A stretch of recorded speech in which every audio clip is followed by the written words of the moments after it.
came into the Penobscot building, downtown Detroit, where I had my offices, and she was in the Colonnade cafeteria, and I was down there with the law clerk eating lunch. And she walked over to the table and she said, "Hi, Connie, how are you?" And I said, "Terrible." And she said, "What's wrong?" And I told her about Barry's accident. And she said, "Why, Connie, I can come over to the house and heal him for you." I said, "You can?" I said, "Phyllis, he lost both legs above the knees." She said, "It doesn't matter. I can come heal him for you."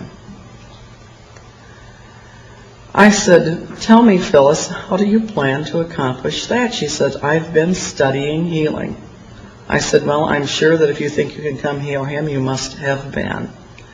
But I still don't understand, how would you accomplish that?" She said, "With cosmic energies I receive from the universe."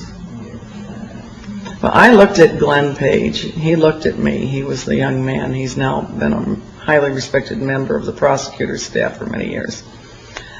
And we excused ourselves. Miraculously, we didn't break out laughing. And we got upstairs, and we both burst out laughing. And I laughed so hard I almost hyperventilated. And I said, if she comes over and puts those legs back on him, she will make a believer out of me. And I didn't think one more thing about it until she's introduced as the campaign manager. And I thought, boy, this is good. She's going to come finance this campaign with cosmic money she receives from the universe. Still didn't think anything more about it. And Phyllis got up and gave a talk, and she said, when you see Al, you are to visualize him on the councilman's chair. And through this act of visualization, you will gain the cooperation of the higher powers of the universe, who will work to bring his vision into manifestation. She said, I have been a student of the mind sciences for the last 20 years. Well, I had been acquainted with her for 14 of those 20 years. And I thought, I wonder if Phyllis is part of this. Mind science, visualization, those were things that Marilyn Ferguson discussed in the Aquarian Conspiracy.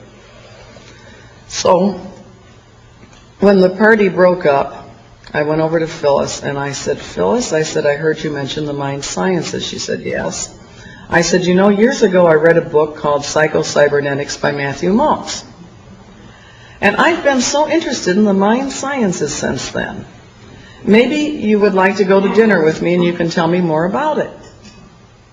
And she said, yes. Now, you have to watch us lawyers. We're really tricky. You can get a lot of information for the price of a meal. I had a gold mine that night. I took her to dinner. She was very careful about ordering the Red Zinger teas and the vegetarian entrees. And I said, now tell me about the mind sciences. I'm fascinated. She said, it's part of the New Age movement. I don't know if you've heard of it or not. I said, no, at least not by that name. Is it possibly known by another name? Any other name? She said, yes, it's called sometimes called the holistic movement, the networking movement, the new consciousness movement. She said, there are other names. Those are some of the most important. And, she didn't mention Age of Aquarius. And at that point, I held up the Aquarian Gospel and I said, Phyllis, is this by any chance part of it?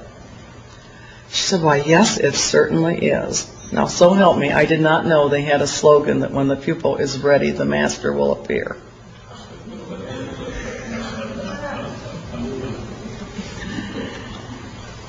And so I said to Phyllis, I said, what do you do in this movement? She said, we communicate with code words and signals.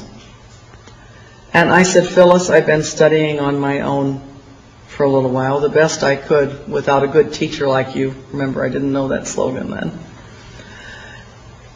I said, I think I may know some of the words. Can you help me? And she said, yes. And I said, holistic. She almost fell off her chair. Spaceship Earth, global village, interdependence, global, so on and so forth. And she told me a few more I should add to my repertoire. And then I said, well, communicating is fine and fun, but what are we communicating about?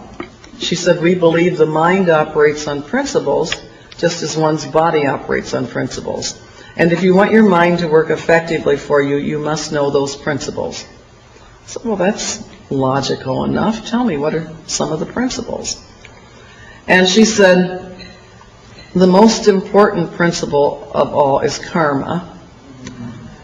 And I had noticed this strong thread of mysticism running through it, both Eastern and Western.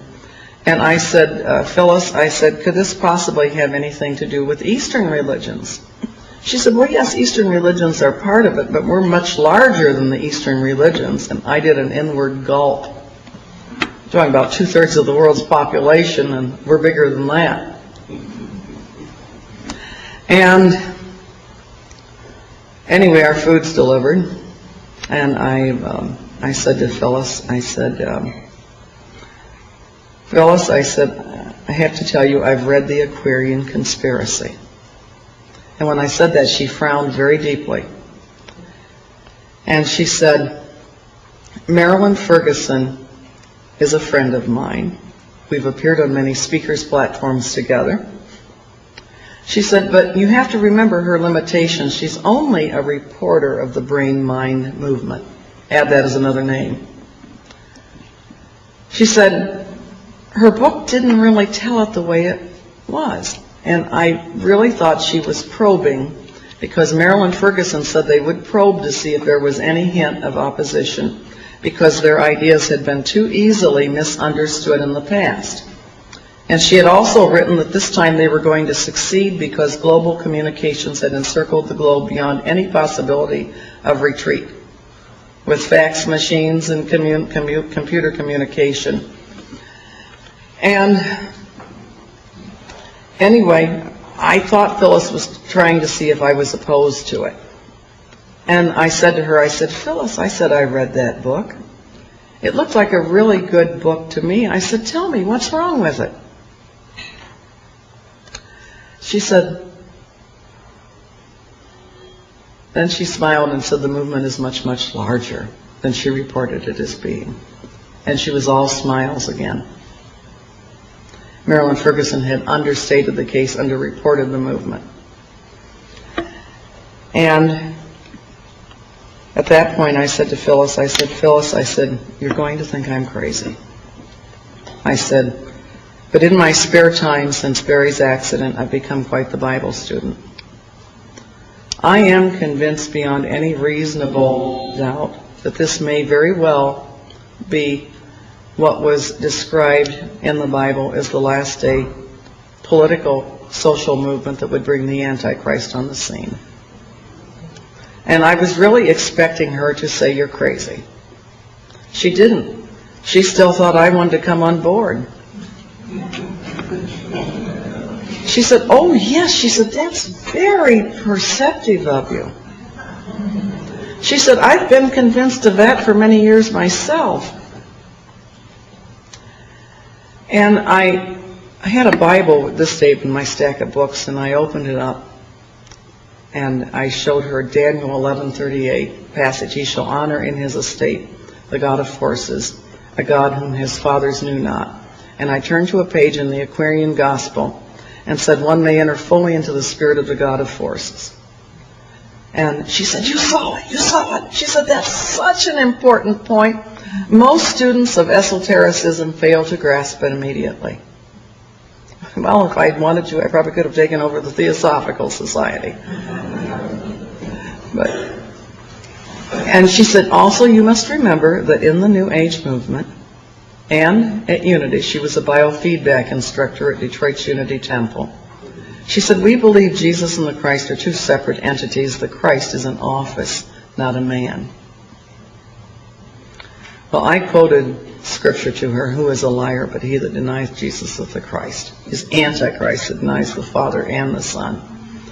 And suddenly She had a mystic crystal revelation. She told me too much.